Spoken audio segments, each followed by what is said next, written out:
భాగాన్ని మనం ధ్యానించుకుందాం కొద్దిసేపు. దేవునికి స్తోత్రం. చూడండి గలతీయులకు రాసిన పత్రిక, పౌలు గలతీయులకు రాసిన పత్రిక 5వ అధ్యాయము 23, 24, 25 ఈ 3 వచనాలు ఒకసారి దయచేసి చదువుకుందామండి. ఎవరైనా మీరు చదివి సహకరించినట్లే బావుంటుంది. గలతీయులకు రాసిన పత్రిక 5వ అధ్యాయము 23, 24, 25 ఈ 3 వచనాలు చదువుకుందాం.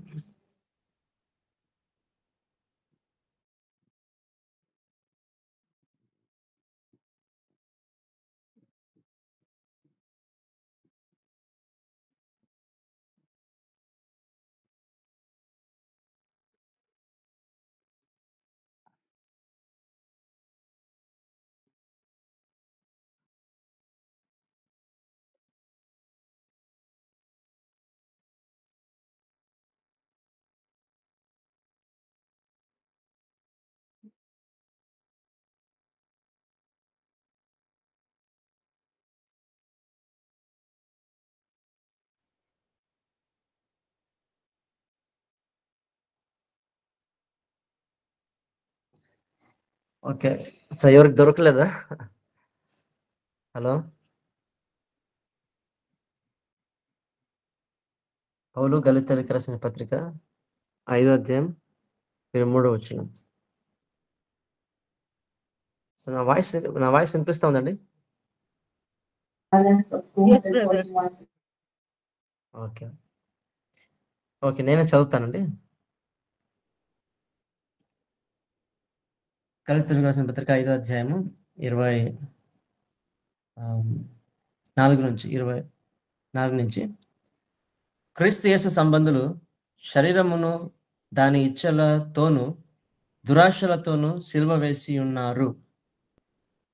మనము ఆత్మను అనుసరించి జీవించు వారమైతిమా, ఆత్మను అనుసరించి క్రమముగా నడుచుకొందుము.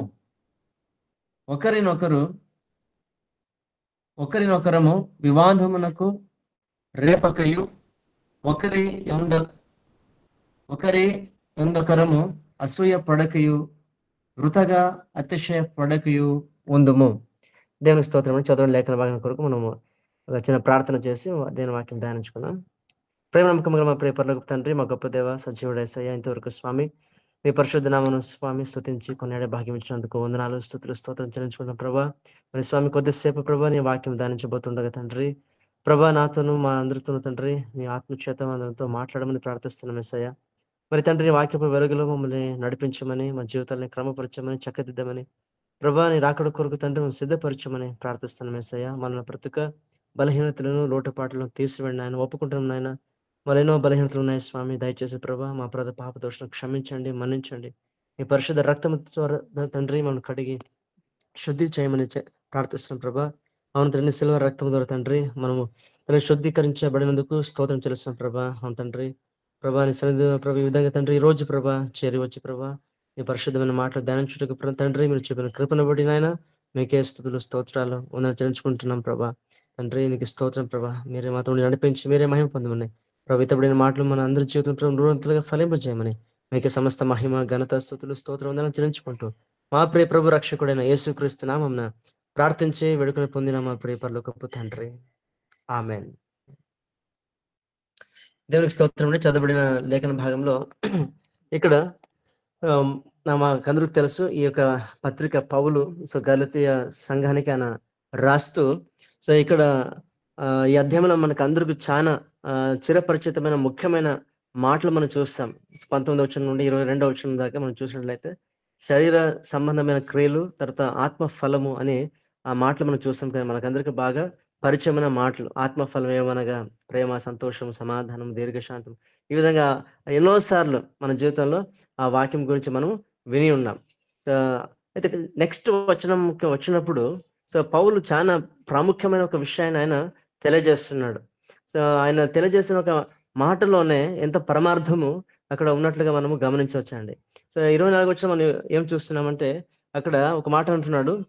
క్రీస్తు యేసుకు సంబంధించిన వారు ఏ విధంగా ఉంటారు, ఎవరు క్రీస్తు యేసుకు సంబంధించిన వారు అన్న ఒక విషయానికి ఆయన ఆ మాటను తెలియజేస్తూ అంటున్నాడు కదా. సో క్రీస్తు యేసు సంబంధులు శరీరమును దాని ఇచ్చలతోను దురాశలతోను సిలువ వేసి ఉన్నారు. సో దేవునికి స్తోత్రం. ఎంత ఒక గొప్ప మాట. సో ఇక్కడ ఆయన తెలియజేస్తున్నట్లుగా మనము చూస్తున్నామండి. సో ఈ లోకంలో బహుశా అందరూ కూడా సో అంటే చాలా మంది అనొచ్చు, మన సంఘాల్లో కూడా ఎంతో మంది సో వస్తున్నారు, పోతున్నారు. చాలా మంది నేను కూడా క్రైస్తవునే, సో నేను కూడా క్రైస్తవురాలనే అని ఎంతో మంది చెప్పుకుంటున్నారు. సో చాలా వరకు సో తమ భక్తి క్రియ కార్యాలు బట్టి సో ఇక ఏమంటారు, సంఘం క్రమ తప్పకుండా వెళ్ళడము కానీ, ప్రార్థన చేయడము, పాటలు పాడడం, స్తుతించడము, సో మరి ఇతరులకు బోధించడం, ఇవన్నీ కూడా ఉన్నాయి. సో ఇవన్నీ చేస్తూ సో చాలా వరకు మనం ఏమనుకుంటామంటే సో మనం క్రైస్తవము అంటే క్రీస్తు యేసు బిడ్డను లేకుంటే ఆయన సంబంధించిన వాడిని అని మనము తలస్తూ ఉంటాం. సో ఇవన్నీ మనము చేసినప్పటికీ కూడా సో రియల్ క్వాలిటీ అనేది సో క్రైస్తవ జీవితం అనేది ఎక్కడ కనిపిస్తుంది అంటే సో ఇక్కడ వాక్యం మనం గమనించవచ్చు. సో క్రీస్తు సంబంధులు నిజంగా సో వారు మాటతో ఉన్నవారు కాదు. అంటే సో మాట వరకు నేను క్రైస్తవం చెప్పుకున్నంత మాత్రాన, లేకుంటే క్రైస్తవ ఇంటిలో పుట్టినంత మాత్రాన, సో చర్చికి వెళ్ళినంత మాత్రాన మనం క్రీస్తు సంబంధులము కాలేమండి. సో అంత మాత్రాన మనం దేవుని బిడ్డలుగా ఎంచబడలేము, లేకుంటే మనము బడిన వారంగా మనము దేవుని దృష్టిలో ఎంచబడలేము. సో ఇక్కడ వాక్యంలో మనం బాగా స్పష్టంగా చూస్తున్నాము. అసలు క్రీస్తు సంబంధులు ఎవరు, సో వారు ఒక ప్రవర్తన ఏ విధంగా ఉంటుంది, వారి నడవడిక ఏ విధంగా ఉంటుంది అని ఈ 3 వచనాల్లో ఆయన తెలియజేస్తున్నాడు. సో క్రీస్తు యేసు సంబంధులు మొట్టమొదటి మనం చూస్తున్నాం. వారు ఏమై ఉంటారు, ఎలా ఉంటారంటే సో తమ శరీర ఇచ్చలు కోరికలతో సహితము సో సిలువకు వేయబడిన వారని ఒక తేటంగా ఒక మాటను ఆయన తెలియజేస్తున్నాడండి. సో క్రీస్తు యేసు సంబంధులు చూడండి, క్రీస్తు యేసు సంబంధులు శరీరమును దాని ఇచ్చలతోను దురాశలతోను సిలువ వేసి ఉన్నారు. సో వీరే క్రీస్తు యేసు సంబంధులు అని ఆయన తెలియజేసినట్టుగా మనము చూడవచ్చండి. సో అంటే ఎవరైతే తమ శారీరకమైన కోరికలను, ఆశలను, మరి ఈ లోకపరమైన ఏదైతే విషయాలు ఉన్నాయండి, సో ఈ లోకంలో ఆ దురాశలు వీటన్నిటిని సో ఎవరైతే సిలువకు వేసి ఉంటారో, సో వారు సిలువకు వేసి క్రీస్తును సో వెంబడిస్తారో వారు సో క్రీస్తు యేసు సంబంధులు. అంటే సో ఇక్కడ గమనించండి, సిలువకు వేయుట సో అంటే ఏంటిది అని మనం ఈరోజు కొంతవరకు గ్రహిస్తామండి. సో దేని వాక్య లేఖన ఆధారంతో సో సిలువకు వేయుట అంటే ఏ విధంగా మనము సిలువకు వేస్తున్నాము, లేకుంటే వేసి ఉన్నామా లేదా అనేది ఎక్కడ మనకు సో తెలియపరచబడుతుంది సో అని ఒకసారి మనం గమనించినట్లయితే మొట్టమొదటిగా సిలువ అన్నప్పుడు మనకు గుర్తొచ్చే విషయం ఏమిటంటే సాధారణంగా మరి యేసుప్రభు కూడా ఒక మాట అన్నాడు కదా, ఎవరైనా నన్ను వెంబడింప గోరిన ఎడల తనను తాను ఉపేక్షించుకొని తన సిలువను ఎత్తుకొని సో నన్ను వెంబడించువాడే నాకు యోగ్యుడిగా ఉంటాడు, మరి నాకు శిష్యుడిగా ఉంటాడు. ఆ విధంగా వెంబడించకపోతే నాకు శిష్యులు కానేరరు అని ఆయన సెలవిచ్చిన మాట మనకందరికీ తెలిసిందే. సో ఆయన అక్కడ ఏమంటున్నాడు, సో సిలువను మోయమంటున్నాడు. మళ్ళీ ఇక్కడ చూసినప్పుడైతే సో సిలువకు అని ఇక్కడ మాటలు మనం చూస్తున్నాం. సో ఇక్కడ మనం గమనించాల్సిన ముఖ్యమైన విషయం ఏంటి అంటే చూడండి, మన సాధారణంగా యేసుక్రీస్తుని వెంబడించడం అనేది సో మనకందరికి తెలుసు, సిలువ అన్నప్పుడు ఒక శ్రమతో కూడిన ఆత్మీయ ప్రయాణము. సో అవమానాలు వస్తాయి, నిందలు వస్తాయి, బాధలు వస్తాయి, శోధనలు వస్తాయి. సో కాబట్టి వీటన్నిటినీ మనము ఎదిరించాలి అనే ఒక విషయం మనం సాధారణంగా మనకు బాహటంగా తెలిసిన విషయమే. అయితే ఇంకా కొద్దిగా మనము సో లోతుకు వెళ్ళి కొంచెం ఆలోచన చేసినట్లయితే సో సిలువను మనము మోయమన్నాడు కదా. సో అంటే ఒక విషయానికి వచ్చినట్లయితే కొంచెం మనము ఆలోచన చేసినట్లు మనకి అక్కడ తెలియపరచబడుతుంది అంటే సిలువ మోయడం అనేది ఒక రెస్పాన్సిబిలిటీని మనం తీసుకోవడం అనమాట. క్రీస్తు యేసు నందు సో మన జీవితాన్ని ఒక రెస్పాన్సిబిలిటీగా నడిపించుకోవడం అంటే మనం యేసుప్రభు నమ్మినాము, సో బాప్తిసం తీసుకుని రక్షణ పొందుకున్నాను, ఇంకా అయిపోయా, నా జీవితంలో నేను ఎలా విధంగా అయినా జీవించినా పర్వాలేదు అని ఆ విధంగా ఉండకుండా చూడండి. ఈ రోజు ఎందుకంటే చాలా వరకు చాలా దుర్బోధలు ఈ లోకంలో పుట్టుకొచ్చాయి, మనకందరికి తెలిసిన విషయమే. ఆ దుర్బోధల ప్రకారం ఏ విధంగా ఉంటుందంటే, మనము ఒక్కసారి రక్షింపబడిన తర్వాత ఏ విధంగా జీవించినప్పటికీ కూడా మనం రక్షణ కోల్పోము. సో యేసు ప్రభు సో నీ గత పాపము, ఈ ప్రస్తుత పాపము, భవిష్యత్తులో చేసే ప్రతి పాపాలు అన్నిటికీ కూడా ఆల్రెడీ ఆయన వెలను చెల్లించేశాడు సిలువలో. సో కాబట్టి నువ్వు యేసు ప్రభు నమ్మి బాధ తీసుకుని ఉంటే ఇంకా పరలోకం నీకు నిశ్చయమే. నువ్వు ఎలా బ్రతికినా పర్వాలేదు అనే ఒక దుర్బోధలు సో ఈ లోకంలో మనం చూస్తున్నాం. సో హైపర్ గ్రేస్ అంటారు అటువంటి బోధల్ని. సో హైపర్ గ్రేస్ అని కూడా పిలుస్తారు. అంటే కృప ఉంది కాబట్టి పర్వాలేదు అన్నట్లుగా వాళ్ళు ఒక కృపను లైసెన్స్ గా వారు ఆ దృష్టిలో చూస్తున్నారు అనమాట. అటువంటి దుర్బోధలు ఈ లోకం మనం ఈ యొక్క రోజుల్లో ఎస్పెషల్లీ అంత్య దినాల్లో మనం చూస్తున్నామండి. అయితే మనము అటువంటి బోధలకు మనము సో తప్పించుకోవాలంటే, చెవి ఎగ్గకూడదంటే వాక్యంలోని సత్యాన్ని మనము గ్రహించాలండి. సో ఖచ్చితంగా అటువంటి దుర్బోధలు మనుషుల్ని సో దేవుని నుంచి దూరం చేస్తాయి, వారి యొక్క విశ్వాస జీవితం పాడు చేస్తాయి, వారి రక్షణ వాళ్ళు కోల్పోతారు. అంతేకాకుండా నిత్య నాశనానికి వారు వేయబడతారు. ఒక మాట మనం బైబిల్లో చూడండి గమనించినట్లయితే, ఆ మాట ద్వారా ఒక హెచ్చరిక మనకు బాగా తేటగా అర్థమవుతుంది. సో ఎవరైనా మీరు చదివినట్లయితే బాగుంటుంది. మత్తయి రాసిన సువార్త 7వ అధ్యాయము 21వ వచనము, 22, 23 వచనం ఒకసారి చదువుకుందామండి. మత్తయి రాసిన సువార్త 7వ అధ్యాయము 21వ వచనం.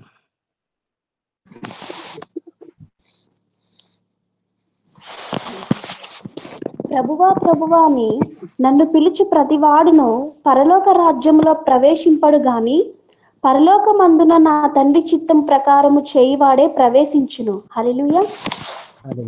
అంటే చదువుకుంటూ పోండి కిందకి. ఆ దినమందు అనేకులు నన్ను చూచి ప్రభువా మేము నీ నామమున ప్రవచింపలేదా, నీ నామమున దయ్యములను వెళ్ళగొట్టలేదా, నీ నామమున అనేకమైన అద్భుతములు చేయలేదా అని చెప్పుదురు. అప్పుడు నేను మిమ్మను ఎన్నడూనూ ఎరుగను, అక్రమము చేయువారులారా నా యొద్ద నుండి పొండని వారితో చెప్పుదును. కాబట్టి ఈ నా మాటలు విని వాటి చొప్పున హల్లెలూయా. Thank you. చూడండి, ఈ లేఖనాలు మాకు చాలా బాగా అందరికి చిరపరిచయం ఉన్న లేఖన భాగమే. ఎన్నోసార్లు మనం చదువుకుని ఉంటాం. ఈ వాక్యం మీద మనం ఎన్నో ప్రసంగాలు కూడా బహుశా విని ఉండొచ్చు. ఇక్కడ స్పష్టంగా యేసయ్య అంటున్నాడు, ప్రభువా అని నన్ను పిలిచి ప్రతివారు పరలోక రాజ్యంలో ప్రవేశింపరు గాని సో పరలోక ముందున నా తండ్రి చిత్తం ప్రకారం ఎవరైతే నడుస్తారో వారే పరలోకంలో ప్రవేశిస్తారు అని చెప్తూ, సో చివరి రోజున ఆ అంత్య దినమున అంటే న్యాయ విచారణ సమయం వస్తుంది కదా, యేసయ్య దేవుడి సింహాసనం కూర్చున్న న్యాయ తీర్పు తీర్చే సమయం వస్తుంది చూడండి, ద లాస్ట్ జడ్జిమెంట్ డే. ఆ దినం గురించి ఆయన మాట్లాడుతూ ఏమంటున్నాడు, ఆయన ఆ రోజుల్లో ఎంతో మంది అంటున్నాడు కదా. చూడండి, ఈ ఒక విషయం ఒక్కసారి గమనించినట్లయితే, సో ఎంతమంది తమ రక్షణను కోల్పోయిన స్థితిలో కనిపిస్తారు ఆ రోజు. ఎంతో మంది అంటారంట, ప్రభువా నీ నామమున మేము ప్రవచింపలేదా, అద్భుతాలు చేయలేదా, లేకుంటే స్వస్థతలు చేయలేదా, మహత్కారాలు చేయలేదా అని అంటున్నారు. వారు అడుగుతున్న ముఖ్యమైన సంగతి ఏంటంటే, ఇంతంతా మనం చేసాం కదా నీ నామంలో, మాకెందుకు పరలోకము నువ్వు ఇవ్వటం లేదు, పరలోకము ఎందుకు చేర్చుకోవటం లేదు అనే ఒక ప్రశ్న, అక్కడ సందిగ్ధమైన పరిస్థితి. ఆ పరిస్థితిలో వాళ్ళు ఆ మాట అడుగుతున్నప్పుడు యేసయ్య ఏమంటున్నాడు, అక్రమం చేయవారులారా నా ఎదురు నుండి మీరు తొలగిపోండి, నేను ఎన్నడూ మిమ్మల్ని ఎరగను అంటున్నాడు ఆయన. చూడండి, ఒకసారి ఆలోచించండి. సో ఈ మాట ఎప్పుడు ఆయన ఏ సందర్భం గురించి మాట్లాడుతున్నాడు, ద లాస్ట్ జడ్జిమెంట్ డే రోజు. సో అంటే సో మనము యేసయ్యని నమ్మి కృప ఉందిలే అని మన ఇష్టానుసారంగా బ్రతికితే మరి సో ఏ విధంగా పరలోకం చేరగలుగుతాం, దేవుడు ఏ విధంగా పరలోకం ఇస్తాడు, ఆయన ఇక్కడ అంటున్నాడు. సో ఆ ప్రసక్తే ఉండదు ఇంకా. కాబట్టి సో మన రక్షణ జీవితాన్ని మనము సో చాలా విలువగా ఎంచిన వారమై సో జాగ్రత్త కలిగి మనం జీవించాలని సో ఆ మాటల్లో మనకు బాగా తేటగా అర్థమవుతుందండి. ఒకవేళ హైపర్ గ్రేస్ అని ఏమో ఆ బోధులు చూడండి, ఆ బోధల ప్రకారం ఒక వెళ్ళినట్లయితే అది నిజమైంటగిన ఇక్కడ ఈ మాట అసలు ఆ రోజు వేసే పలికి ప్రసక్తి ఉండదు కదండి. సో ఆయన గమనించండి అక్కడ మాటలు బాగా. సో యేసయ్య నామమున అద్భుతాలు చేసిన వారు ఎవరు? ప్రవచించిన వారు ఎవరు? సో మహత్కారాలు చేసిన వారు ఎవరు? బోధించిన వారు ఎవరు? వారు క్రైస్తవులే కదా మరి. సో అనిల్ ఈ పనులు చేయరు కదా యేసయ్య నామంలో. సో ఈ పనులు చేసినట్టు క్రైస్తవులు సేవకులు. సో ఇక్కడ గమనించినట్లయితే సో యేసయ్య అక్కడ చెప్తున్న విషయం ఏంటంటే, సో మీరు సో దేన్ని బట్టి ఆయన పరలోకము లేకుంటే నరకము ఒక వ్యక్తికి నిర్ణయించబడుతుందంటే ఆయన మాటలు మనం చూస్తున్నాం ఏమంటే, అక్రమము చేయువారులారా నా యుద్ధ నుండి తొలగిపోండి, నేను ఎన్నడూ మిమ్మల్ని ఎరగను. అంటే అక్రమము చేయువారు అంటే మన ఒక క్యారెక్టర్, మన ఒక నడవడిక, సో మన తీరు ఈ లోకంలో సో ఏ విధంగా ఉంది. నిజమే, నువ్వు యేసుప్రభుని నమ్మినావు, బాప్తిసం తీసుకున్నావు, రక్షింపబడినావు, యేసయ్య నామంలో ప్రార్థన చేస్తున్నావు, అద్భుతాలు జరుగుతున్నాయి, లేదా సో మహత్కారాలు జరుగుతున్నాయి, నువ్వు ప్రవచించవచ్చు, ఏదైనా చేయొచ్చు నువ్వు. ఆయన సేవలో నువ్వు వాడబడవచ్చు కూడా, కానుకలు ఇవ్వచ్చు, ఏమైనా చేయొచ్చు. అయితే జాగ్రత్త, సో ఒక అక్రమముగా నడుచుకుంటే తప్పకుండా సో దేవుని రాజ్యం అంటూ మనకు దొరకదనే హెచ్చరిక ఇక్కడ చూస్తున్నాం.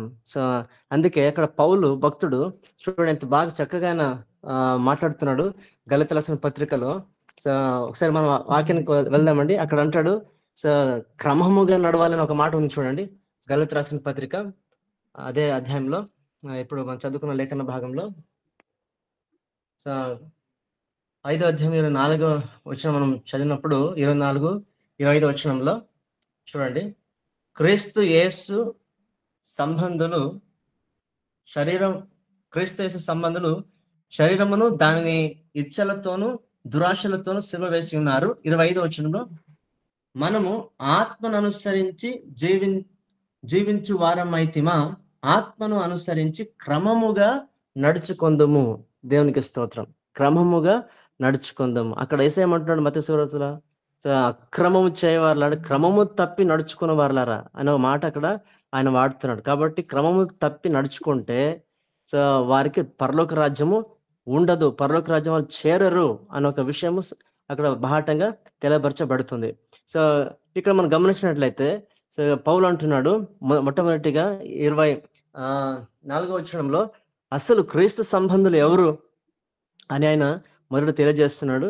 సో నెక్స్ట్ వచనంలో సో ఆయన ఆ మాట పలుకడం మనం చూస్తున్నాం. సో ఏ విధంగా క్రమంగా నడుచుకోగలం అనే ఒక మాటకు అక్కడ ఆన్సర్ సో 25వ వచనం మనం గమనించవచ్చు. సరే, సో ఆ ఒక మాటకు వెళ్ళక మునుపు సో ఇక్కడ కొంచెం మనం ఆగి సో సిలువను గురించి మనం ఏమైతే మాట్లాడుకుంటున్నామో కొన్ని విషయాలు మీతో పంచుకొని ఆశిస్తున్నాం. తర్వాత నెక్స్ట్ 25వ వచనానికి మనం వెళ్దామండి. సో ఇక్కడ సిలువ విషయం వచ్చినప్పుడు యేసయ్య అన్నాడు కదా, సో నన్ను వెంబడింప కోరిన వాడు ఏం చేయాలా, మొదట తను తాను ఉపేక్షించుకోవాలా. తను తాను ఉపేక్షించుకోవాలంటే ఇక్కడ రాయబడిన ప్రకారము సో శరీర ఇచ్చలు ఏమైతే ఉన్నాయో, అహం అనేది ఏదైతే ఉందో మనిషిలో, ఒక స్వార్థం అనేది ఏదైతే ఉందో అది సిలువ వేయబడాలి. ఉపేక్షించుకోవడం, వదిలిపెట్టాలి. సో తన ఆశలు, తన శరీర ఇచ్చలు, కోరికలు, లోకపరమైన దురాశలు, వాటిని ఫస్ట్ మనం విసర్జించాలి, విడిచిపెట్టాలి. అదే మనము సిలువకు వాటిని వేయడం. సో సిలువకు వేస్తే సో ఏ విధంగా అక్కడ స్వేచ్ఛ అనేది ఉండదో, సిలువ వేయబడిన ఏ వ్యక్తికైనా స్వేచ్ఛ అంటే తన ఇష్టానుసారంగా ఇంకా నడుచుకోవడం కానీ ప్రవర్తించడం కానీ అక్కడ ఆస్పద ఉండదో, సో వీలు ఉండదో. అదేవిధంగా సిలువకు ఒకసారి మనం వేస్తగిన సో ఆ ఇచ్చలు కోరికల ప్రకారం ఇంకెన్నప్పుడు కూడా మనము జరిగించలేము, చేయలేమని ఒక అర్థం అక్కడ వస్తుంది. సిలువకి వేయబడితే అంతే కదండి. సిలువకి వేయబడిన వ్యక్తికి ఏ ఒక్క స్వేచ్ఛ ఉండదు. సో కాబట్టి మన స్వేచ్ఛానుసారంగా నడుచుకునే ఒక ఏమంటున్నా ఒక బద్ధకం ఇక మనలో ఉండకూడదు అనేది అక్కడ ముఖ్యమైన ప్రస్తాపంగా మనము చూడవచ్చండి. సో ఇంకొక విషయం మనం గమనించినట్లయితే సో తను ఉపేక్షించుకొని తన సిలువను ఎత్తుకొని అని అంటున్నాడు కదా. సిలువను ఎత్తుకోవడం అనేది so taking the responsibilities in our life. So క్రైస్తవ జీవితంలో మన జవాబుదారిని మనము మోయడం, జవాబుదారిని మనము తీసుకోవడం. ఏమి ఆ జవాబుదారి అని ఒకసారి మనం గమనించినట్లయితే చూడండి, సిలువ మనం సాధారణ గమనించినట్లయితే సో 2 కర్రలు ఉంటాయి కదండి. ఒకటి నిలువున ఉంటుంది, ఇంకా మరొకటి అడ్డుగా ఉంటుంది. సో ఈ 2 చెక్కలు లేకుంటే 2 కర్రలు ఆ విధంగా చేరితేనే సిలువ అని మనం సాధారణంగా గమనిస్తాం. సో ఇక్కడ ఒక విషయం ఏంటంటే సో సో బహుశా మీరు కూడా బహుశా ఈ విషయం ఇంతకు ముందు కూడా విని ఉండొచ్చేమో సేవకుల ద్వారా. ఏమిటంటే సో నిల్వ ఎత్తున ఉన్న ఆ ఒక కర్ర అది ఏం సూచిస్తా ఉంది అంటే నీకు మరి దేవునికి మధ్య ఉన్న సంబంధం. సో అడ్డుగా ఉన్న కర్ర అదేం సూచిస్తా ఉంది సిలువలో మనం చూస్తున్నాం కదా. సో అడ్డుగా ఉన్న కర్ర సో అదేం సూచిస్తా ఉంది నీకును నీ తోటి మనుషులకు, సో తోటి ప్రజలతో నీకు నీవు కలిగి ఉన్న సంబంధాన్ని సూచిస్తుంది. సో ఈ సిలువ అనేది చూడండి, సో బైబిల్ అంతటిలో మనం గమనించినట్లయితే సో ఇదే ప్రస్తాపము సో మనకు తేటగా కనిపిస్తుంది. మనము ఒకసారి నిర్గమకాండం 20 అధ్యాయం వచ్చినప్పుడు మనకు అందరికి తెలిసిన లేఖన భాగం అది. సో 20 అధ్యాయంలో మనం ఏం చూస్తాము, దశాజ్ఞలు ఇవ్వబడటం మనం చూస్తాం కదండి. సో మోషే ద్వారా దేవుడు ఇజ్రాయెల్ ప్రజలకు 10 ఆజ్ఞలు, 10 కమాండ్మెంట్స్ సో అక్కడ ఇచ్చినట్లుగా మనం బాగా గమనించవచ్చు. సో అక్కడ మనం ఒకసారి గమనించినట్లయితే అక్కడ కూడా సిలువ ఉందండి. సో ఏ విధంగా అక్కడ సిలువ ఉంది అని చెప్పగలనంటే, సో ఆ నిలువు కర్ర ఫస్ట్ మనం చూస్తాం. అంటే నీకు దేవునికి మధ్య ఉన్న సంబంధం. మొదటి 4 ఆజ్ఞలు, ఆ 10 ఆజ్ఞల్లో సో మొట్టమొదటి 4 ఆజ్ఞలు సో దేని గురించి మాట్లాడుతున్నాయి? సో మనిషికి దేవునికి మధ్య ఉన్న సంబంధం గురించి కదా. సో మీరు నేను తప్ప మీకు మరొక దేవుడు ఉండకూడదు. సో పైన ఆకాశం అంద కానీ కింద భూమి ఎంద కానీ భూమి క్రింద ఉండు నీళ్ళెంద కానీ ఉన్న దేని రూపం నువ్వు చేసుకోకూడదు, వాటికి సాగిలపడకూడదు, నమస్కరించకూడదు, పూజించకూడదు. సో తర్వాత మనం నెక్స్ట్ చూసినట్లయితే సో దేవుని నామాన్ని వ్యర్థంగా ఉచ్చరింపకూడదు. సబ్బతు దినాన్ని నువ్వు ఆచరించేది మానకూడదు, ఆచరించటం నువ్వు నేర్చుకోవాలి, ఆచరించాలి. సో ఈ విధంగా అక్కడ రాయబడిన మొదటి ఆ 4 ఆజ్ఞలు ఏమన్నాయి చూడండి, అది ఏం సూచిస్తున్నాయి? ఆ నిలువు కర్రని. అంటే సో నీకు దేవునికి మధ్య ఉన్న ఆ సంబంధము, సో నీకు ప్రవర్తన ఆ విధంగా అయితే ఏ విధంగా ఉన్నది. సో నెక్స్ట్ ఉన్న 5 ఆజ్ఞ నుండి 10 ఆజ్ఞలు ఏమున్నాయి కదా, మిగతా ఆ 6 ఆజ్ఞలు సో నీకును నీ తోటి వారితో నీకున్న కలిగి ఉండాల్సిన సంబంధం. అవును కదండి. సో తోటి మనుషులతో మనిషి కలిగి ఉండాల్సిన సంబంధం. అక్కడ చూసి నెక్స్ట్ 5 ఆజ్ఞ నుంచి నీ తల్లిదండ్రుని సన్మానించాలి. సో తర్వాత నరహత్య చేయకూడదు, వ్యభిచరింపకూడదు, సో అబద్ధ సాక్ష్యం పలకకూడదు. ఇవన్నీ మనం మరొకరు దేని గురించి ఆశించకూడదు. ఇవన్నీ మనం గమనించినట్లయితే మనిషికి తోటి మనిషితో ఉన్న ఒక సంబంధం గురించి మాట్లాడుతున్నాయి. అంటే అడ్డ కర్రం, అసలు చూస్తున్న మరొక కర్ర, అడ్డకర్రం అక్కడ మనకి కనిపిస్తుంది. సో కాబట్టి సో అక్కడ దేవుడు దశాజ్ఞ ఇచ్చినప్పుడు అక్కడ కూడా ఆ ఆజ్ఞలు పాటించాలి అన్న విషయం వచ్చినప్పుడు ఏం మనకు కనిపిస్తుంది అంటే నువ్వు సిలువను నువ్వు ఎత్తుకుంటున్నావు. సో ఎప్పుడైతే నువ్వు సిలువను ఆ రెస్పాన్సిబిలిటీని నువ్వు తీసుకుంటున్నావు అంటే ఆ ఆజ్ఞల ప్రకారంగా నువ్వు నడుచుకోవడమే ఆ సిలువను ఎత్తుకోవడం అనమాట. సో ఈ విషయాలు మనం గమనించినట్లయితే సో కృత నిబంధనలో కూడా సో మీరు సో గమనించినట్లయితే సో యేసయ్య కొండ మీద చేసిన ప్రసంగం ఏదైతే ఉంది చూడండి, అక్కడ కూడా ఆ సిలువ కనిపిస్తుందండి. అక్కడ కూడా ఆ సిలువ కనిపిస్తుంది. సో మరి 10 ఆజ్ఞల్ని అంటే 10 ఆజ్ఞల్ని 2 ఆజ్ఞలుగా యేసయ్య చెప్తాడు కదా, 2 ఆజ్ఞలుగా ఇమిడి చెప్తాడు కదా. అక్కడ కూడా మనం ఆ సిలువను చూస్తాం. మొట్టమొదటి ఆజ్ఞ ఏమన్నాడు?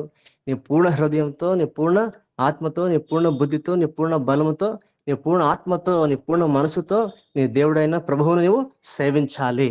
అంటే నీకు దేవునికి మధ్య కలిగి ఉన్న ఆ సంబంధం. సో 2 ఆజ్ఞ దీనికి సమానమైన ఆజ్ఞ. సో నిన్ను వలె నీ పొరుగువాన్ని నువ్వు ప్రేమించాలి. చూడండి, సో అడ్డ కర్రకు అది సూచన. సో నీ తోటి వారితో నువ్వు కలిగి ఉండాల్సిన ఒక సంబంధం. మరి అంతేకాకుండా మత్తయి సువార్త 5వ అధ్యాయం నుండి 7వ అధ్యాయం వరకు మనం చదివే ఒక కొండ మీద ప్రసంగం కూడా మనం గమనించినట్లయితే అక్కడ కూడా ఆ సిలువ కనిపిస్తుందండి. అంటే ఆ ప్రసంగం మొత్తం కూడా మనము సమ్మరైజ్ చేసి చూస్తే అక్కడ ఏం కనిపిస్తుంది అంటే నీకు దేవునికి ఉన్న సంబంధము, అటువలే నీకు నీ తోటి వారితో నువ్వు కలిగి ఉండాల్సిన సంబంధము.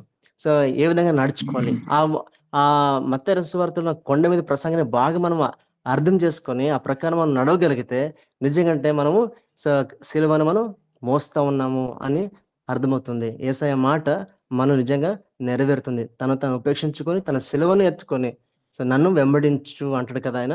సో ఆ మాట ప్రకారం మనము జీవించడమే ఆయన్ని వెంబడించడం.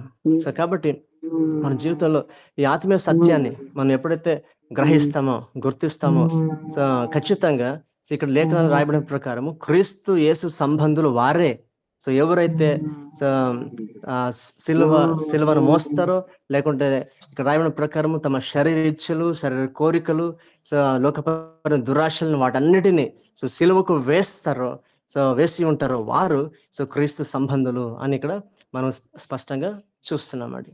సో దేవునికి స్తోత్రం. సో అయితే ఇక్కడ మరొక ప్రశ్న బహుశా మనకు ఎదురవుతుంది. అది కూడా పౌలు మాటల్లోనే మనం గుర్తించవచ్చు. ఏంటంటే ఈ శరీరం జయించడం అనేది అంత సులువైన పని కాదు.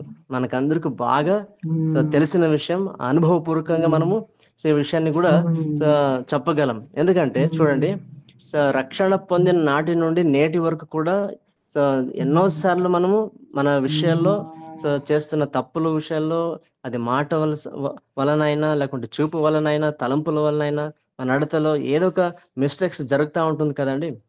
ఆ విషయంలో మనం చాలా వరకు బాధపడతాం. సో ఇక మీదట ఎప్పుడూ ఇలాగ నడచకూడదు అని తీర్మానం చేస్తాను.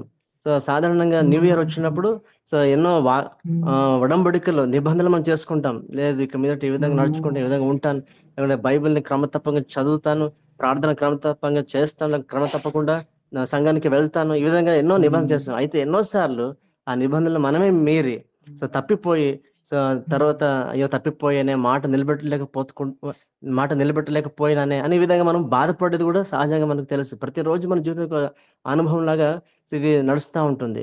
సో దీనికి కారణం ఏంటి? ఈ శరీర ఇచ్చలు, శరీర వాంఛలు, లేకుంటే ఈ దురాశలు, లేకుంటే ఈ ఈ యొక్క శరీర సంబంధమైన ఈ సంగతులను, ఈ ఆశలను సో ఎందుకు మనము జయించలేకపోతున్నాం? సో దానికి కారణం ఏంటి?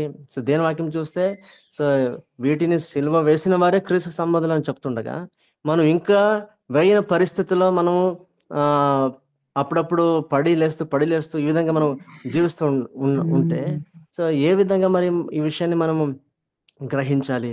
సో ఏ విధంగా మనం నిజంగా సిలువ వేసి నడుచుకోవడం అంటే ఏ విధంగా సాధ్యపడుతుంది? సో అని ఒకసారి మనం గమనించినట్లయితే చూడండి, రోమిలకు రాసిన పత్రిక సో పౌలు మాటలోనే అక్కడ ఒక విషయం మనము తెలుసుకుందాం.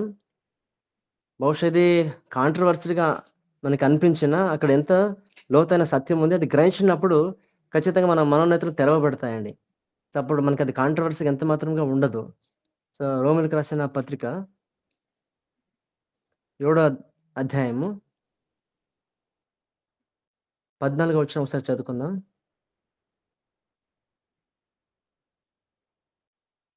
దయచేసి చదువుతారా?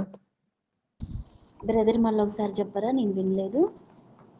రోమిలకు రాసిన పత్రిక 7వ అధ్యాయము 14, 15 వచనాలు.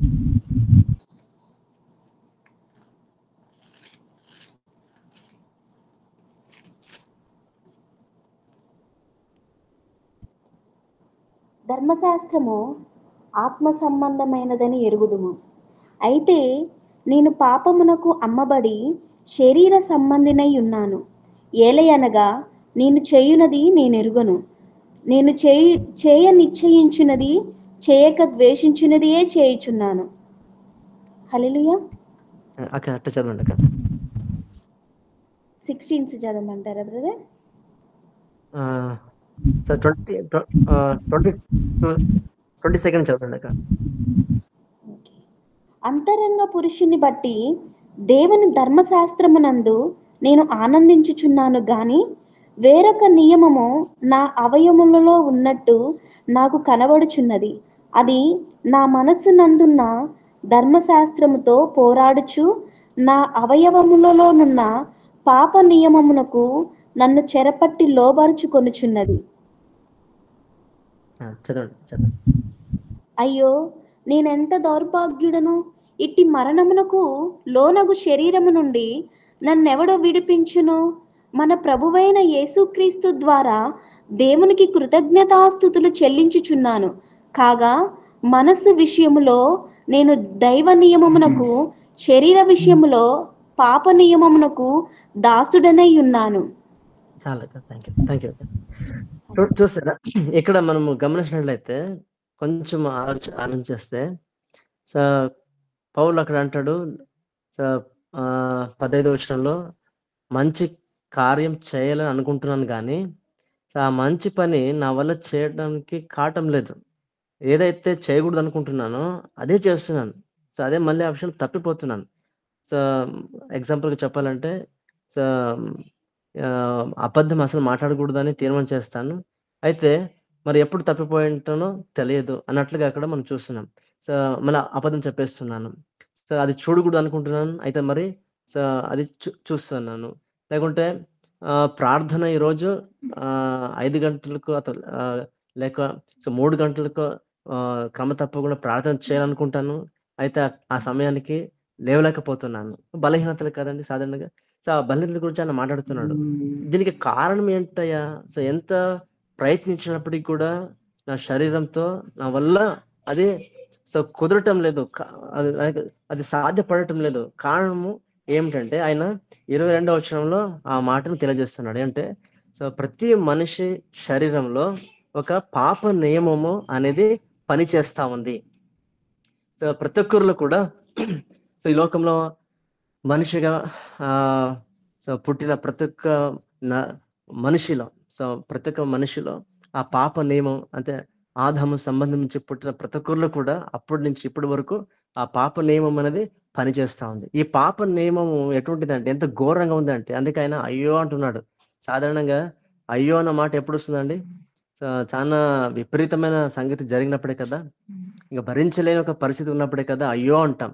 సో, చూడండి ఆయన తన శరీర పరిస్థితిని గ్రహించి, ఆ స్థితిని గ్రహించి అందుకే ఆయన అయ్యో! అంటున్నాడు. ఎందుకంటే ఆ పాప నియమం ఏం చేస్తుందంటే మనిషిని ఈడ్చుకొని ఏదైతే చేయకూడదనుకుంటాడో దానికి అప్పగించేస్తా ఉంది. కాబట్టి మనిషి ఏదో వద్దనుకుంటాడో అదే పని చేస్తాడు. ఈ త్రాగుబోతు వాళ్ళ విషయంలో ఒకసారి మనం గమనించినట్లయితే వాళ్ళకేమి ఆహ్, అది ఆహ్, చేయకూడదని మనం చెప్పే అవసరం లేదు. వాళ్ళ మనస్సాక్షి కూడా తెలుసు. ఎన్నోసార్లు వారు అనుకుని ఉంటారు. ఈ పని చేయకూడదు. ఈరోజు వదిలిపెట్టేయాలా, ఈరోజే లాస్ట్ అని అనుకుని ఉంటారు. నెక్స్ట్ డే సాయంత్రానికల్లా మళ్ళీ లాక్కుపోతుంది అక్కడికి. ఎందుకు? అంటే ఆ పాప నియమం అనేది అటువంటిది. సో, అందుకే ఒక మాట చూస్తాం కదండీ! మనిషి దేనికి ఆయన సోలిపోయి ఉంటాడో దానికి దాసుడుగా ఉంటాడు అనే ఒక మాట మనం చూస్తాం బైబిల్‌లో. సో, కాబట్టి ఏ బలహీనతకైతే మనిషి సోలిపోతాడో దానికి దాసుడుగా ఉంటాడు. అంటే వద్దనుకుంటే గూడా ఆ సమయం వచ్చినప్పుడు ఆ పని ఆయన తప్పకుండా చేసేస్తుంటాడు. ఈ విధంగా ఆ వలలో మరలా మనం చిక్కుకుపోతుంటాడు. కాబట్టి ఇక్కడ పౌలు అంటున్నాడు, అయ్యో! సో, ఇటువంటి దౌర్భాగ్యకు దుర్బలమైన ఈ శరీరం నుండి నన్ను విడిపించువాడు ఎవరు? సో, అని ఆ మాట అంటూనే సో, నెక్స్ట్ వచనంలో మనం గమనించినట్లయితే ఆయన అంటున్నాడు, సో, విడిపించు వాడు ఉన్నాడు కాబట్టి కనుకనే మన ప్రభువైన యేసుక్రీస్తు ద్వారా సో, తండ్రికి సో, మహిమ స్తోత్రం కలుగును గాక అంటాడు. సో, ఇప్పుడు ఎవరు ఆ విడిపించువాడు? ఆ విడిపించువాడు గురించినే సో, నెక్స్ట్ అధ్యాయం అంటే రోమీయులకు రాసిన పత్రిక 8వ అధ్యాయం మొత్తం కూడా ఆ విడిపించువాని గురించి రాయబడింది. ఆ విడిపించేవారు ఆయన ఎవరు కాదు పరిశుద్ధాత్మ దేవుడనే అక్కడ లేఖనాల్లో మనం స్పష్టంగా మనం గమనించవచ్చు. చూడండి. సో, ఒకసారి చదువుతారా? 8వ అధ్యాయం మొదటి వచనం నుండి. హల్లెలూయా. కాబట్టి ఇప్పుడు క్రీస్తు యేసునందున్న వారికి ఏ శిక్షా విధియు లేదు. క్రీస్తు నందు జీవమునిచ్చు ఆత్మ యొక్క నియమము పాప మరణముల నియమము నుండి నన్ను విడిపించెను. ఎట్లనగా ధర్మశాస్త్రము దేనిని చేయజాలకపోయినో దానిని దేవుడు చేసెను. శరీరమును అనుసరింపక ఆత్మను అనుసరించియే నడుచుకొను మన యందు ధర్మశాస్త్ర సంబంధమైన నీతి విధి నెరవేర్చబడవలెనని పాప పరిహారము నిమిత్తము దేవుడు తన సొంత కుమారుణ్ణి పాప శరీరాకారముతో పంపి ఆయన శరీరమందు పాపమునకు శిక్ష విధించెను. శరీరానుసారులు అదేవిధంగా 12వ వచనం కూడా చదవండి. 12 చదవండి ఒకసారి. కాబట్టి సహోదరులారా, శరీరానుసారంగా ప్రవర్తించుటకు మనము శరీరమునకు రుణస్థులము కాము. మీరు శరీరానుసారంగా ప్రవర్తించిన ఎడల చావవలసిన వారై యుందురు గాని ఆత్మచేత శరీర క్రియలను చంపిన ఎడల జీవించెదరు. హల్లెలూయా. హల్లెలూయా. దేవునికి స్తోత్రం. చూడండి ఇక్కడ మనకు ఒక సొల్యూషన్, ఒక పరిష్కారం ఈ యొక్క పెద్ద సమస్య ఏదైతే ఉందో మనిషి జీవితంలో, సో, ఆ సమస్య నుంచి ఏ విధంగా బయటపడగలము, ఏ విధంగా విడిపించబడగలము అనే ఒక విషయాన్ని ఇక్కడ ఆయన స్పష్టంగా దేవుని ఆత్మ ద్వారా ఆయన తెలియజేస్తున్నాడు ఈ పత్రిక రాస్తూ.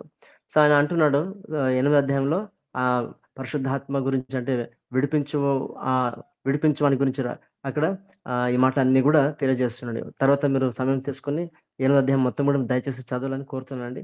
సో, ఉన్న సమయంలో మనము ఎక్కువ మనము అక్కడ వివరించుకోలేం కాబట్టి. సో, ఇక్కడ ఒక మాట మనం గమనించినట్లయితే సో, ఒక సమ్మరైజ్‌గా నేను చెప్పాలనుకుంటే, సో, మనిషి ఎంత ప్రయత్నించినా ఆ ఊరిలో కంపల్సరీ తను చిక్కుకుపోతున్నాడు. సో, అంటే మనిషి శారీరక ప్రయత్నం వల్ల అది కుదరదు. అది సాధ్యపడదు. ఇప్పుడు ఎవరు కావాలా? ఇప్పుడు చూడండి, చేతులు, కాళ్ళు కట్టేసి బాగా బిగగా కట్టేసిన వాడు ఏ విధంగా తను విడిపించుకోగలడు? ఎంత ప్రయత్నం చేసినా విడిపించుకోలేడు కదండీ! అయితే విడుదల కలుగుతుంది. ఎప్పుడంటే కట్టు లేని మరొక వ్యక్తి వచ్చి ఆ వ్యక్తిని సో, కట్టు విప్పినప్పుడు విడుదల ఏ విధంగా కలుగుతుందో, ఆ విధంగా సో, ఆ ఒక కట్టు లేనివాడు అంటే పాపము ఎరుగనివాడు అంటే దేవుడు మాత్రమే కదా! సో, ఇప్పుడు దేవుడు మన మధ్యన ఆత్మస్వరూపుడుగా ఆయన నివసిస్తున్నాడు కాబట్టి, సో, ఎందరైతే ఆత్మ సహాయాన్ని కోరుకుంటారో, సో, ఆయన్ను ప్రార్థిస్తారో, సో, ఖచ్చితంగా ఆ పరిశుద్ధుడైన దేవుడు సో, పాపపు కట్టు నుంచి మమ్మల్ని ఆయన తప్పకుండా విడిపిస్తాడు. సో, ఆ యొక్క సత్యాన్ని ఇక్కడ మనం గమనిస్తున్నాం. అంటే సో, మన స్థితిని సో, ఎటువంటి స్థితి గుండా మనం ఈరోజు వెళ్తున్నామో, ఆత్మీయ జీవితంలో ప్రయాణంలో, మన ప్రవర్తనలో, మన నడవడికలు ఏదైతే మనము జయించలేకపోతున్నామో, అది ద్వేషమా, అసూయమా, కోపమా, జగడమా, సో, అది ఏదైనా ఉన్నాయండి. సో, బలహీనత అది ఏదైతే ఉన్నప్పటికి గూడా సో, యథాస్థితిలో మనం ప్రభు దగ్గరకొచ్చి ప్రార్థనలో మమ్మల్ని సమర్పించుకొని, ప్రభా ఇది నా వల్ల కావటం లేదు. నీ ఆత్మ చేత నాకు సహాయం చేసి విడిపించని మనం ప్రార్థించినట్లయితే ఇక్కడ 12, 13 రాయబడిన ప్రకారము పరిశుద్ధాత్మ ద్వారా మీరు శరీర క్రియలని మీరు నాశనం చేయగలరు. చూడండి. మీ వల్ల కాదు. మనిషి ప్రయత్నం వల్ల కాదు. మనిషి తలంపు, మనిషి జ్ఞానం వల్ల కాదు. మనిషి బలం వల్ల కాదు గానీ, పరిశుద్ధాత్మ శక్తి చేత సో, పరిశుద్ధాత్మ వలన సో, మనము శారీరంలో ఉన్న ప్రతి ఒక్క బలహీనతలను, పాపపు ఆ బంధకాల్ని మనము సో, తెంచుకోగలం. లేకుంటే వాటిని మనము విరగొట్టగలము. నశింపజేయగలము. సో, ఎప్పుడైతే మనం ఆ విధంగా ఆత్మ అనుసరించి సో, మనము ఈ లోకంలో సో, ఆత్మ సహాయంతో మనం సో, జీవిస్తామో సో, దేవుడు మనకు ఆ విధంగా సహాయపడినప్పుడు ఖచ్చితంగా మనము వీటిని జయిస్తాము. సో, జయకరమైన జీవితము ఆయన ఏ విధంగా జీవించగలమో ఆయనే మనకు నేర్పిస్తాడు, బోధిస్తాడు. అందుకే చూడండి కింద ఒక మాట మంచి మాట రాయబడింది. 8వ అధ్యాయము 16వ వచనం ఒకసారి చదువుతారా? 14 మనము 14 వచనం అక్క 14. దేవుని ఆత్మ చేత ఎందరు నడిపింపబడుదురో వారందరూ దేవుని కుమారులై ఉందురు. దేవునికి స్తోత్రం. చూసారండి? సో, ఎవరంట దేవుని కుమారులు లేకుంటే క్రీస్తు సంబంధులు? ఇక్కడ మనం చూస్తున్నాం. ఎవరైతే ఆత్మ చేత నడిపించబడతారో వారే సో, దేవుని కుమారులు అనబడుదురు. సో, ఒకవేళ మనము దేవుని ఆత్మ చేత నడిపించబడకపోతే ఏమాత్రం కూడా మనం దేవునికి కుమారులుగా అంటే ఇష్టలుగా మనం బ్రతకలేము. ఒక మాటలో మనం గమనించినట్లయితే సో, ఆత్మ చేత నడిపించబడువారు సో, ఆత్మ సహాయం పొందువారు ఏ విధంగా దేవుని ఆత్మ వారిని నడిపిస్తుందంటే ఇప్పుడు చివరికి ఆ మాటకు వస్తామండి. అంటే మూల వాక్యానికి. సో, గళితులకు రాసిన పత్రిక 5వ అధ్యాయము 24వ వచనంలో రాయబడిన ప్రకారము సో, ఆత్మ సహాయమును పొందుకున్నప్పుడు ఏం జరుగుతుంది అంటే సో, క్రీస్తు యేసు సంబంధులు సో, శరీరమును దాని ఇచ్చలతోనూ, దురాశలతోనూ సిలువ వేసి ఉన్నారు. చూడండి. సో, నీ అంతకు నీవు ఆ పని చేయలేవు. కానీ ఆత్మ సహాయము చేత నీవు ఈ పని చేయగలవు. ఈ విషయం మనకు బాగా తేటగా ఇప్పుడు అర్థమవుతుందండి.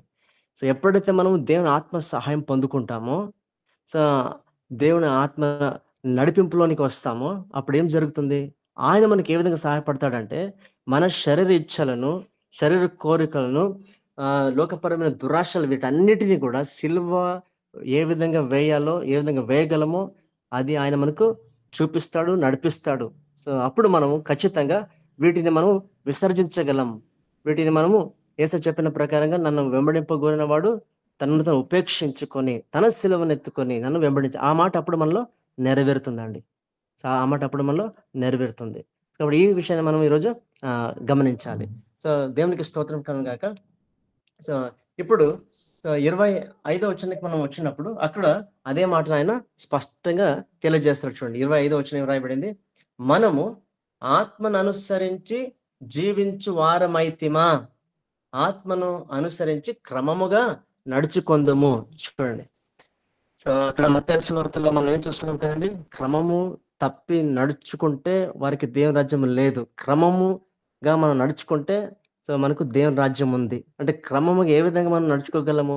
ఆత్మ చేతనే అనే ఒక మాట ఇక్కడ మనకు బాగా తేటగా అర్థమవుతుంది. ఆహ్, బహుశా ఆత్మ, ఆత్మ అన్నప్పుడు మనలో విభిన్నమైన తలంపులు రావచ్చేమో. సిద్ధాంతపరమైన తలంపులు. అంటే ఆత్మ గురించి ఎక్కువ మాట్లాడితే వీళ్ళు పెంతుకొస్తోళ్ళు, అది లేకుంటే ఆ తెగ, ఈ తెగకు డినామినేషన్ అని అనుకుంటారేమో గానీ, దయచేసి క్షమించండి నేను ఈ మాట అంటున్నందుకు. సో, అది మన తప్పుడు అభిప్రాయము. సో, దేవుని లేఖనాలు హ్మ్, యేసయ్య రక్తంలో కడగబడిన ప్రతి ఒక్కరికి కూడా అన్వయిస్తది కదండీ! ఇక్కడ ఏ డినామినేషన్ అది ఆ భేదం ఇక్కడ రాదండి. సో, అది అసలు అది అసలు విషయమే ఆ మ్యాటరే కాదిక్కడ. సా దయచేసి ఆ విధంగా తప్పుగా మీరు ఎవరు కూడా అర్థం చేసుకోకూడదని మనవి చేస్తున్నానండి. సో, దేవునికి స్తోత్రం. సో, ఇక్కడ మనము దేవుని ఇప్పుడు చూడండి ఒకసారి మనం గమనించినట్లయితే అసలు ఒక వ్యక్తి రక్షింపబడాలంటే ఏ విధంగా రక్షణలోనికి వస్తున్నాడు? సో, యేసయ్య మాటలో ఒక మాట మనం చూసాం కదా! సో, ఎవరిలైతే దేవుడిని ఆత్మ ఒప్పింపజేయకపోతే ఏ వ్యక్తి కూడా తండ్రి ఎద్దుకు రాడంటాడాయన. ఆ!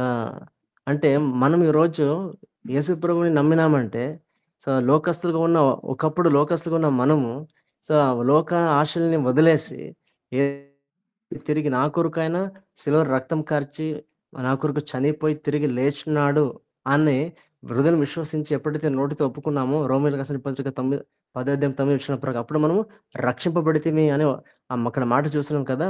ఆ మనలో ఆ ఒప్పింపును చేసిన వారెవరు? ఆ సువార్త విన్నప్పుడు ఎంతోమంది సువార్త వింటున్నారు. వారందరూ కూడా ఆ విధంగా రక్షణలోకి రావటం లేదు కదా!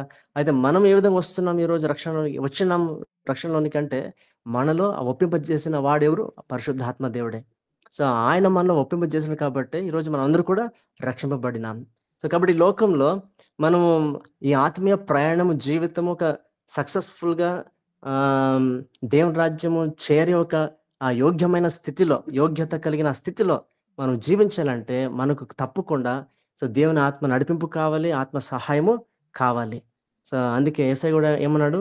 నేను వెళ్ళి ఆదరణకర్తను పంపిస్తాను. ఆయన ఎప్పుడు మీతోనే ఉంటాడు, మీలోనే ఉంటాడు. మిమ్మల్ని సకల విషయంలోనూ సర్వ సత్యంలో నడిపిస్తాడు అని ఆయన సెలవిచ్చాడు. దేవునికి స్తోత్రం కలుగును గాక.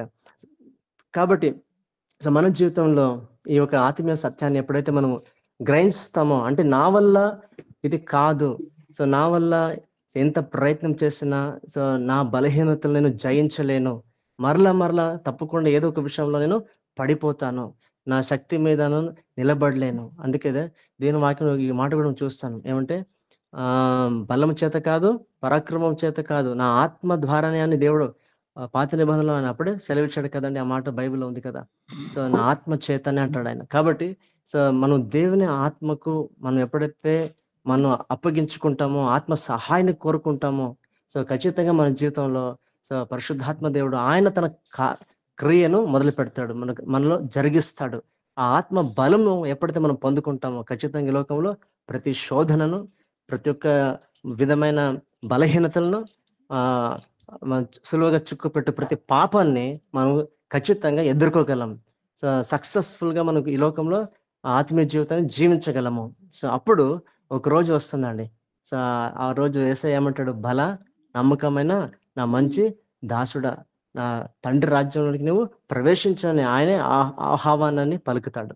అటువంటి స్థితిలో మనం ఈ లోకంలో జీవించాలంటే ఖచ్చితంగా మన ఈ యొక్క శరీరాన్ని మనము జయించాలి, విసర్జించాలి. ఆ అహంని మనము వదిలిపెట్టాలి. అందుకే నెక్స్ట్ 25వ వచనంలో ఆ మాట మనం చూస్తున్నాం. మన నడవడిక విషయంలో ఆత్మచేత మనం నడిపించబడినప్పుడు ఏ విధంగా మన జీవితం ఉంటుంది? ఏ విధంగా మనము యాక్చువల్లీ అక్కడ జీవించాలి? మరి ఏ విధంగా మనం నడుచుకోవాలి, నడుచుకోకూడదు అన్న ఆ నడవడిక విషయంలో ఆహ్, నెక్స్ట్ వచనం చూడండి. ఈ వచనం చదువుకొని మనం ప్రార్థన చేస్తామండి. ఆ! 26వ వచనం. నెక్స్ట్ వచనం 26వ వచనం.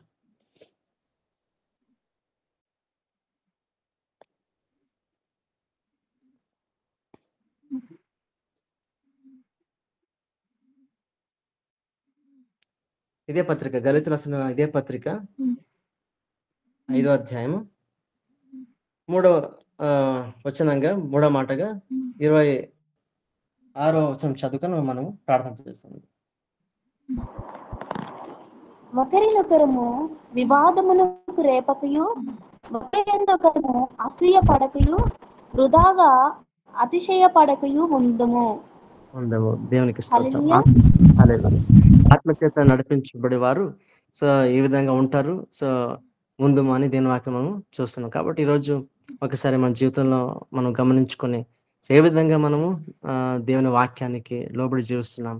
సో యేసయ్య మాట ఒకసారి మనం గమనించినట్లు ఆయన అంటాడు కదా, సో శరీరము దేనికి పనికిరాదు కానీ నేను మీతో ఇప్పుడు చెప్తున్న నా మాటలే మీకు ఆత్మయై మరి జీవమై ఉన్నాయని యోహాను రాసిన సువార్తలో ఆయన సెలవిచ్చిన మాట మనం చూస్తున్నాం. అవునండి, మనం దేవుని వాక్యాన్ని ఎంతైతే మనము అనుసరిస్తామో ఖచ్చితంగా అప్పుడు మనము జీవం పొందుకొని దేవుని ఆత్మనే మనము అనుసరిస్తున్నాం. ఎందుకంటే ఆయన అన్నాడు కదా, నా మాటలే మీకు ఆత్మయు మరి జీవం అన్నాడు. కాబట్టి దేవునికి స్తోత్రం కనుక ఈ సమయంలో మనం దేవుని సన్నిధిలో మనం తగ్గించుకొని మనం ప్రార్థిస్తామండి. సో మనము అప్పగించుకుందాం మన దేవునికి. స్తోత్రం యేసయ్య. ఎవరైనా దయచేసి ప్రార్థిస్తారా?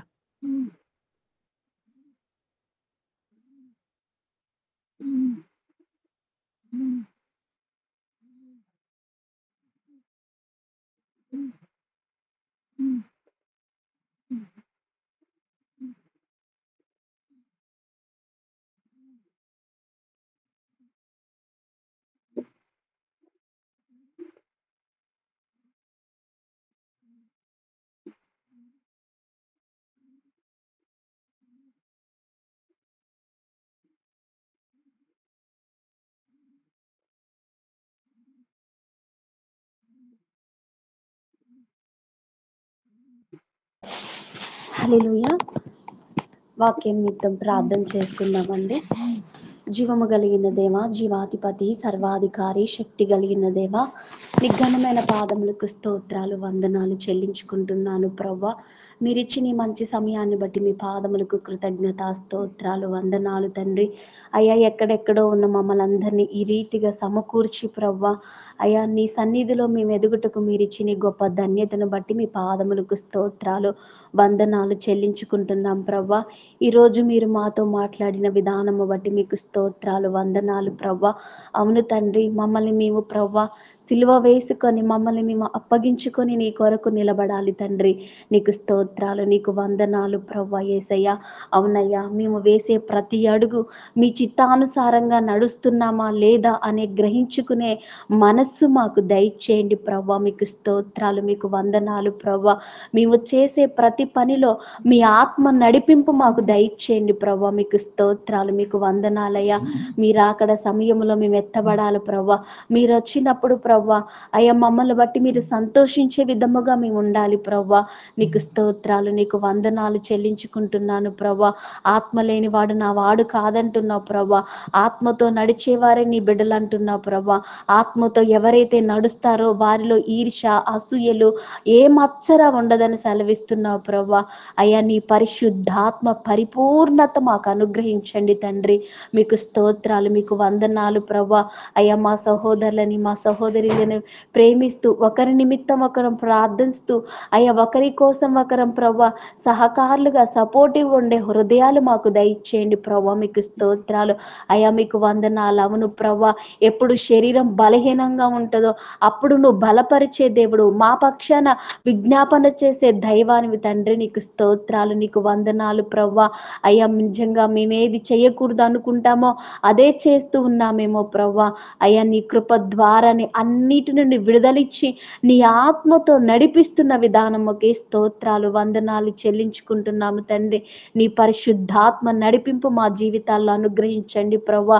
నీ చిత్తము గ్రహించి పరిచర్యలో మేము వాడబడినట్లు కృప దయచేయండి తండ్రి. మీకు స్తోత్రాలు, మీకు వందనాలు. అవును ప్రవ్వా, కొందరైతే నీ నామమున దయ్యాలను వెళ్ళగొట్టామో, నీ నామమున ప్రవచించామో, నీ నామమున స్వస్థతలు చేశామని పలికారు ప్రవ్వా. అయ్యా అవును, ఏది చేసినా ఇది మీ సువార్త యేసు ప్రభుదేగా, ఈ పని మేము దేవునిదేగా చేసేది అనుకుంటారు.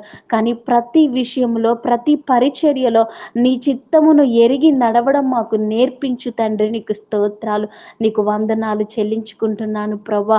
అయ్యా, మేము చేసే ప్రతి పనిలో, మా పరిచర్యలో అది నీకు మహిమను తెచ్చేదిగా, నీ చిత్తానుసారమైనదిగా ప్రభా, అనేక అన్యజనుల రక్షణార్థమే ఉన్నట్లు నీ కృపను దయచే తండ్రి. నీకు స్తోత్రాలు, మీకు వందనాలు ప్రభా. అయ్యా, మీ నామమునికే మహిమ, ఘనత, ప్రభావములు చెల్లించుకుంటూ అయ్యా, నీ పరిశుద్ధాత్మతో మేము నడుచున్నట్లు కృప దయచేయండి. నీ ఆత్మతో పరిచర్య చేయనట్లు కృప దయచేయండి. నీ ఆత్మతో సువార్త ప్రకటించినట్లు చేయండి ప్రభా. మేము కాదు కానీ తండ్రి, మా చెయ్యి పట్టుకొని మాలో మీరుండి మీ ఆత్మతో మేము జీవితకాలం నడవాలి. అట్టి కృపను చాలు. మీకు వందనాలు ప్రభా. అయ్యా, వాక్యం చెప్పిన బ్రదర్ని బట్టి మీకు స్తోత్రాలు, మీకు వందనాలు ప్రభా. నిజముగా నీ పరిశుద్ధాత్మ చేత మీరు వాడుకున్న విధానముకి స్తోత్రాలు. ఇంకను వారిని, వారి కుటుంబాన్ని, వారి పరిచర్యలన్నిటిని మీరు బహుగా దీవించి ఆశీర్వదించి నీ కృపతో నింపమని నీకు అప్పగించుకున్నాం ప్రభా. నీకు స్తోత్రాలు, వందనాలు చెల్లించుకుంటూ అయ్యా, మీరు మాకు ఇచ్చిన ఈ మంచి అవకాశాన్ని, ఈ సమయాన్ని బట్టి కృతజ్ఞతా స్తోత్రాలు చెల్లించుకుంటున్నాం ప్రభా. అయ్యా, ఉన్న గ్రూప్లో ఉన్న ప్రతి ఒక్కరిని మీరు దీవించి ఆశీర్వదించి మీ మేలులతో తృప్తిపరిచి మీ కృపతో నింపమని మీ పాదములు పట్టుకొని బ్రతిమలాడుకొనిచున్నాం తండ్రి. మీ నామమునికి మహిమ, ఘనత, కృతజ్ఞతా స్తోత్రాలు, వందనాలు చెల్లించుకుంటున్నాను. వచ్చిరాని ప్రార్థన నాదయ్య, తప్పిదములుంటే క్షమించండి. ప్రార్థనాత్మ, విజ్ఞాపనాత్మ, అంగలార్చి మొరపెట్టే ఆత్మతో నింపి నీ మహిమ కొరకు అయ్యా మమ్మల్ని కూడా వాడుకోమని నీకు అప్పగించుకుంటూ, నన్ను నేను తగ్గించుకుంటూ మీ ఘనమైన నామాన్ని హెచ్చిస్తూ ఉన్నతమైన శక్తి కలిగిన యేసుక్రీస్తు నామములో ప్రార్థించి అడిగి పొంది ఉన్నాం తండ్రి. Amen. Hallelujah. Thank you brother. Amen. Thank you sister. దేవునికి స్తోత్రం అండి. యాక్చువల్లీ సందేశం మీరు విన్నారు. నేను లాస్ట్కి ఈ ప్రార్థనలో ఉన్నప్పుడు ఒక విషయం క్లారిఫై చేయాలని నా మనసులో ఆలోచన వచ్చింది కాబట్టి మాటలు తెలియజేస్తున్నానండి. ఏమంటే ఆత్మ విషయం మాట్లాడినప్పుడు కొంత తప్పుడు అభిప్రాయం ప్రజల్లో ఏముందంటే, భాషలతో నింపబడి అన్య భాషలనే భాషలతో మాట్లాడితేనే ఆత్మ ఉంది, ఆత్మ పొందుకున్నాము, సో ఆత్మలో నడుస్తున్నామని అనుకుంటారు కదా. సో 100% చెప్తాను కదండి, అది కాదు. ఆ విషయం నేను చెప్పట్లేదు. సో అది సరైన అవగాహన అసలు కానే కాదు.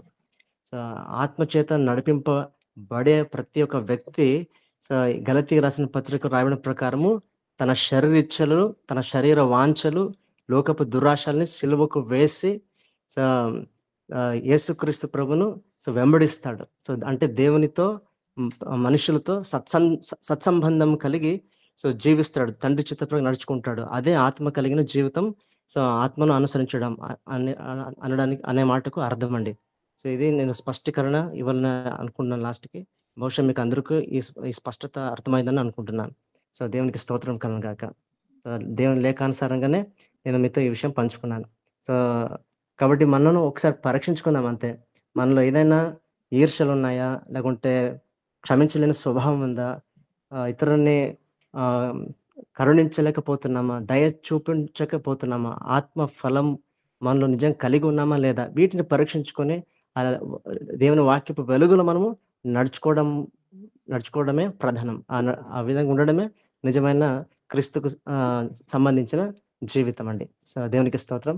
ఈ కొద్ది మాటలను ఇక్కడ ముగిస్తున్నాను. సో దేవుని నామమునకు మహిమ కలుగును గాక. ఈ సమయంలో ప్రకటనలు అండి. రేపు సాటర్డే సాక్ష్యము రోజు కలిగి ఉంటాం కాబట్టి సాక్ష్యం కొరకు మీరు ఎవరైతే ఉన్నారో తప్పకుండా మీరు ప్రార్థన పూర్వకంగా సిద్ధపడి సో రేపు మనం రావాలని కోరుతున్నాం అండి. దేవునికి స్తోత్రం కలుగును గాక. ఈ సమయంలో మన మధ్యన భాగ్య అక్క ఉన్నారు. అక్క ఒక పాట పాడతారండి.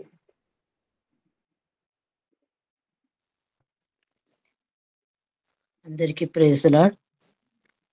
इतनी शक्ति हमें देना दाता, मन का विश्वास कमजोर होना, हम चले नेक रास्ते पे हमसे भूल कर भी कोई भूल होना, इतनी शक्ति हमें देना दाता, मन का विश्वास कमजोर होना।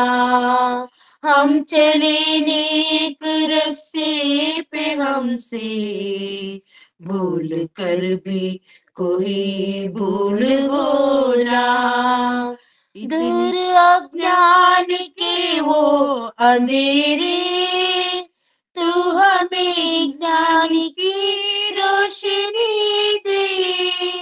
हर बुराई से बचते रहे हम, जितनी भी दे भली जिंदगी दे।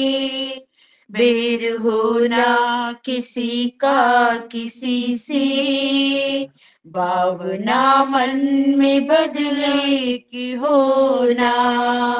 हम चले नेक रास्ते पे, हमसे भूल कर भी कोई भूल होना। इतनी शक्ति हमें देना दाता, मन का विश्वास कमजोर होना। हम चले नेक रास्ते पे, हमसे भूल कर भी कोई भूल होना। हम न सोचे हमें क्या मिला है, हम न सोचे किया कोई अर्पण। फूल खुशियों के बाटे सभी को, सबका जीवन ही बन जाए मधुबन। हो अपनी करुणा का जल तू बहा के, कर दे पावन हर एक मन का कोना। हम चले नेक रास्ते पे, हमसे भूल कर भी कोई भूल होना। इतनी शक्ति हमें देना दाता, मन का विश्वास कमजोर होना।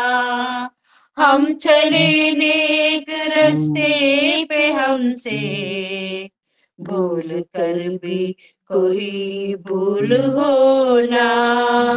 इतनी शक्ति हमें देना दाता, मन का विश्वास कमजोर होना।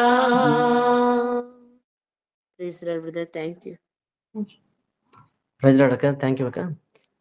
అన్న కిరణ్ అన్న ఉన్నారన్నా మీరు?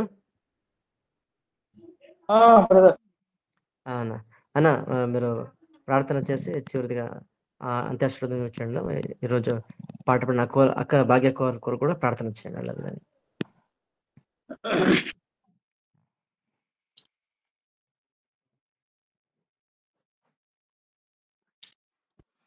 ప్రింగల మా తండ్రి, పరిశుద్ధమైన దేవానికి వందనాలు, స్తోత్రములు చెల్లిస్తుంటున్నాం. ఈ దిన పరిచర్యలో ఎట్లా సహాయం చేసినారు చెల్లిస్తుంటున్నాం. గొప్ప దేవానికి స్తోత్రాలు అయా. మరి తగిన తండ్రి, మీరు ఇచ్చిన వాక్యాన్ని బట్టి ఎంతో నేను స్తుతిస్తూ కనపరుస్తున్నాం. తగిన తండ్రి, నాయన ప్రభు అని పిలిచేవాడు కాదు, కానీ ఆయన చిత్తం చొప్పున చేసేవాడే పరలోక రాజ్యంలో ప్రవేశిస్తాడు. కనుక మా ప్రభా, మమ్మల్ని కనికరించండి. రక్షణ నిర్లక్ష్యం చేయకుండా ఎంతో భయంతో వణుకుతో ఈ రక్షణను కొనసాగించాలనే విషయాన్ని జ్ఞాపకం చేస్తున్నారు. నీకెంతో వందనాలు, స్తోత్రాలు చెల్లిస్తున్నాం. పరిశుద్ధాత్మ ద్వారా నడిపించబడాలని ప్రభా నాయన జ్ఞాపకం చేస్తున్నారు. అయా నాయన, నీకు వందనాలు చెల్లిస్తూ సమస్తం క్రమంగా మర్యాదగాని వృధాతిశయపడకూడదని జ్ఞాపకం చేస్తూ వచ్చారు. వివాదాలు కాకుండా అయా చక్కగా పరిశుద్ధాత్మ ద్వారా నడిపించబడ్డానికి సిలువ అనుభవం గుండా పోవాలని జ్ఞాపకం చేస్తున్నారు. క్రీస్తు సంబంధులు శరీరమును దాని ఇచ్చలతో కూడా దురాశలతో కూడా సిలువ వేస్తున్నారని మాట వేస్తున్నారు గలతీ 5లో. కనుక ప్రభా, ఈ విషయాలన్నింటిలో కూడా ఈ వాక్యం మా హృదయాల్లో నాటబడినట్లుగా సహాయం చేయండి. ఈ రక్త ప్రోక్ష కింద తెచ్చుకుంటే ఈ సమయంలో ప్రభా మధు బ్రదర్ను బట్టి కృతజ్ఞతలు చెల్లిస్తున్నాం. పరిచయం జ్ఞాపకం చేసుకుని వందరు బ్రదర్ కొరకు ప్రార్థిస్తున్నాం.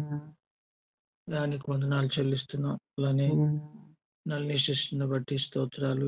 ఇక భాగ్య సిస్టర్ని బట్టి ప్రార్థిస్తూ ఉంటున్నాం. దయగల తండ్రి నాయన కనికరించండి.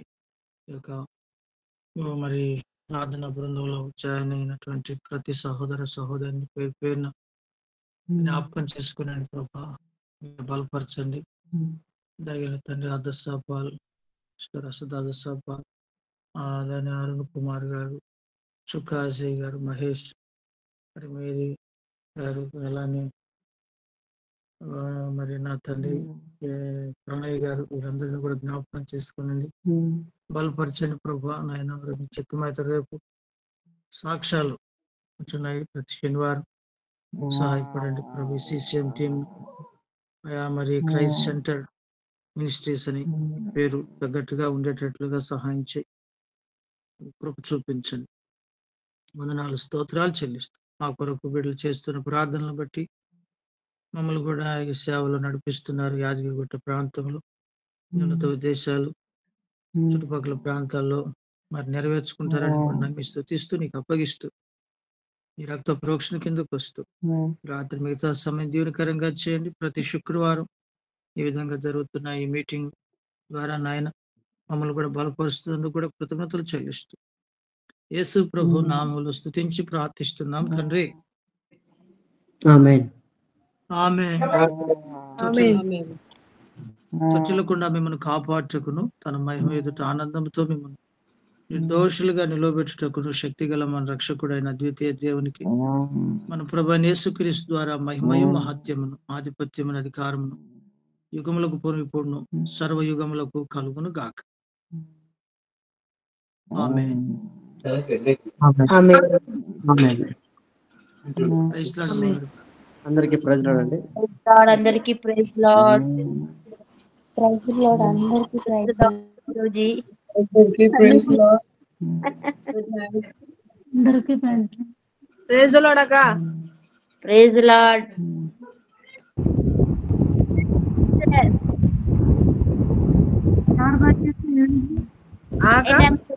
ನಮ್ಮ ಮನೆಗೆ ಬಂದಿದ್ದಲ್ಲ ನಿಧಿ ಅಂತ ಇಡ್ಲಲ್ಲ. ಆರಾಮಕ್ಕ? ಆರಾಮ್. ಕನ್ನಡ ಬರಲ್ಲ. ಸನ್ನು ಆರಾಮ್ ಕ್ಯಾ ಪೂछ ರहे थे? ಆರಾಮ. సరే.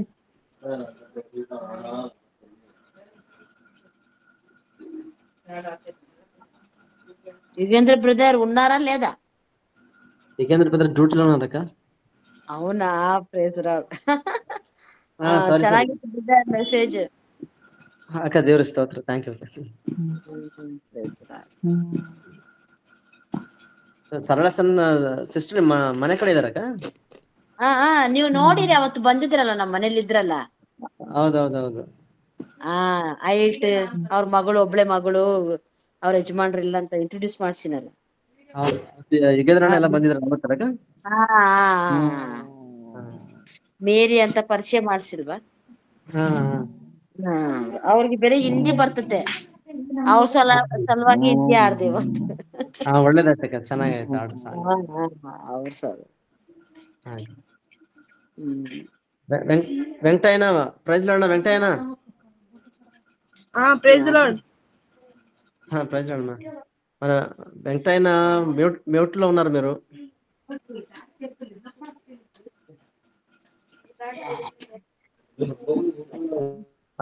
Arun brother praise lord.